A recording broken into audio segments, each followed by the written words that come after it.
Pass যেগুলি হয়েছে ওগুলি নিয়ে এখন করে থাকার চান্স নাই। একটা উইনিং মোমেন্টাম নিয়ে আসছি, এটা আমরা ক্যারি করার চেষ্টা করবো। আর যেহেতু হোমে খেলা, আমরা মিরপুরে জানি সবাই নর্মালি যে মিরপুরে কেমন হয়।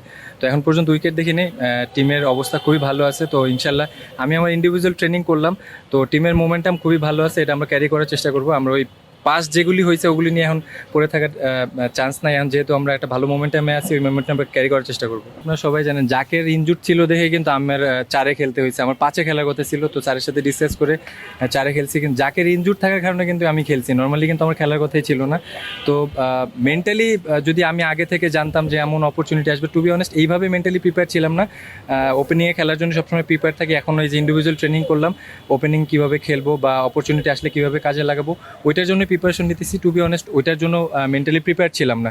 তো নেক্সট টাইম যদি এইভাবে অপরচুনিটি আসে অবশ্যই মাথায় থাকবে। যে ওপেনারই সবসময় যতদিন খেলছি এখন পর্যন্ত যে ওপেনার হিসাবেই ব্যাটিং করছি, তো ওই মেন্টালিটি নিয়েই করলাম। কিন্তু ব্যাক অফ মাইন্ডে এটাও থাকে যে যদি মাঝখানে, এমন না যে আমি সেট হলে মাঝখানে খেলি না, কিন্তু হুট করে মাঝখানে নামলে কিভাবে খেলতে হয়, মিডিল অর্ডাররা কি জিনিসটা নিয়ে স্ট্রাগল করে, ওই জিনিসগুলো কিন্তু নর্মালি আমার জানা থাকে না। অনেক সময় মনে হয় বাইরে থেকে ইজি, খেলে নতুন একটা এক্সপিরিয়েন্স হলো, টোটালি ওই জায়গার ডিফারেন্ট একটা জায়গা।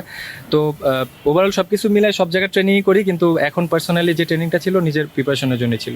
আমি জানি না যে ক্রিকেটের উপর থেকে দর্শকদের আগ্রহ হারায় গেছে কিনা, কিন্তু আমরা এখন যে মোমেন্টামে আছি এটা সবসময় ক্যারি করতে পারলে অবশ্যই আমাদের আগে যে ক্রেজি জিনিসটা ছিল ওইটা ইনশাল্লাহ ইন ফিউচারে দেখছি, এখনও আছে, ফিউচারে ইনশাল্লাহ থাকবে। অ্যাজ এ টিম ওয়াইজ পাকিস্তানে যেভাবে খেলছে, যদিও আমি ছিলাম না, আমরা কিন্তু ম্যাক্সিমাম ম্যাচেই দেখেন আমরা কিন্তু হাই স্কোরিং ইনিংস খেলছি, আমরা অলমোস্ট 190-200।